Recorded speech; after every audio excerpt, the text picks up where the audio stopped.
নমস্কার বন্ধুরা, আজকে আমি রান্না করব শসা দিয়ে মুড়ো ঘন্ট।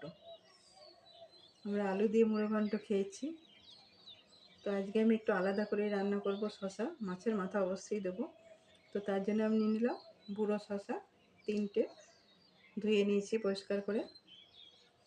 কেউ এটাকে ক্ষীরা বলে, আবার কেউ ক্ষীরইও বলে, কিন্তু আমি বুড়ো শসাই বলছি। নিয়ে নিলাম মাছের মাথা, ধুয়ে পরিষ্কার করে নিয়েছি। আর নিলাম 2টো পেঁয়াজ, একটা টমেটো, আর নেব 1 চামচ খাস চাল। ভেজে নেব, আমি শুকনো খোলায় গুঁড়ো করে নেব ভেজে। দিয়ে দিলাম তেল। এরপরে আমি মাছের মাথাগুলো ভেজে নেব লাল করে।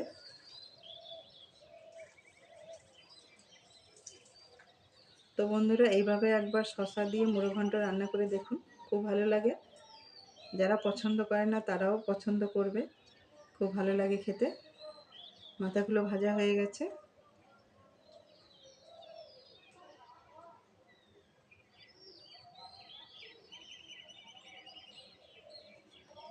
এরপর আমি দেবো ফোড়ন, 5 ফোড়ন, তেজপাতা আর শুকনো লঙ্কা। মাথাগুলো তুললাম না, ওর মধ্যে আমি দিয়ে দিলাম ফোড়নটা, একটু ভেজে নিয়েছি। এরপরে আমি দেব কেটে রাখা আলু। আলুটা একটু আগেই দেব, আলুটা আলাদা করে আমি ভেজে নেব।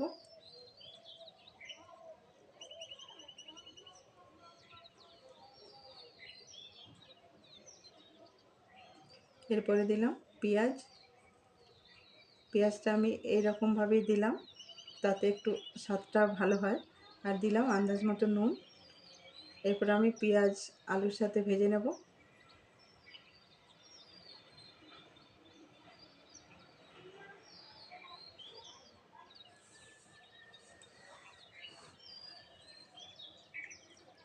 এরপরে দিয়ে দেব আমি কেটে রাখা শসা।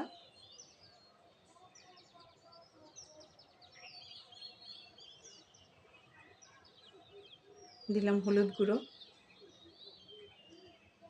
ভেজে নেব সব কিছু আবারও।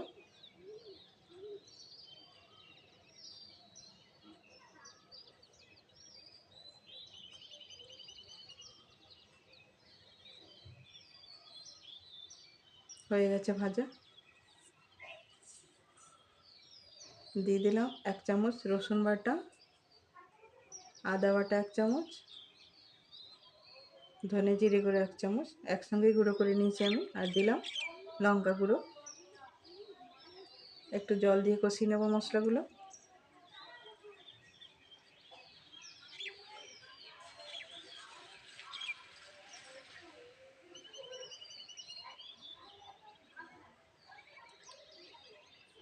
দিয়ে দিলাম টমেটো কুচি, একটু ঢেকে দেব, টমেটোটা সিদ্ধ হবে। টমেটো আগে দিলে আলুটা একটু সিদ্ধ হতে সময় লাগে। কষিয়ে নেওয়ার একটু ভালো করে। কষানো হয়ে গেছে। এরপর আমি জল দেবো, জল বেশি দেবো না, আন্দাজ করেই দেবো জলটা, কারণ মুড়ো ঘন্ট বেশি পাতলা ভালো লাগে না ঝোল, আমরা সবাই জানি, একটু মাখা মাখা হবে। তো জল দিয়ে দিলাম, ঢেকে দেব আলু শসা সিদ্ধ হওয়া পর্যন্ত। দেখি কতটা সিদ্ধ হয়েছে, ঝোলটা টেনেছে অনেকটাই, সিদ্ধ হয়ে গেছে আলু।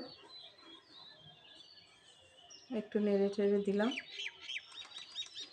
তো বন্ধুরা, ভালো লাগলে অবশ্যই একটা লাইক করবেন। দিয়ে দিলাম চিনি আন্দাজ মতো। শসা একটু চিনি লাগে, কারণ একটু মিষ্টি না হলে ভালো লাগে না। শসা অবশ্যই জল জল লাগে খেতে। আর দিয়ে দিলাম ভেজে রাখা চালের গুঁড়োটা, শুকনো কলায় ভেজে রেখেছিলাম। আর দেব কাঁচা লঙ্কা বাটা 1 চামচ। একটু মিশিয়ে নেব সব কিছু। নামানোর আগে দিলাম 1 চামচ গরম মশলা, এটা আমি শিলে বেটে নিয়েছি।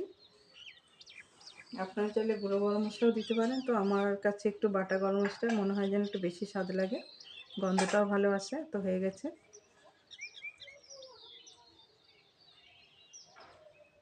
একটু ঢেকে দেবো, গ্যাস নিভিয়ে দিয়েছি। বন্ধুরা, যদি ভালো লাগে অবশ্যই বাড়িতে ট্রাই করবেন, খেয়ে দেখুন, খুব ভালো লাগে। ভালো থাকবেন সবাই, ধন্যবাদ।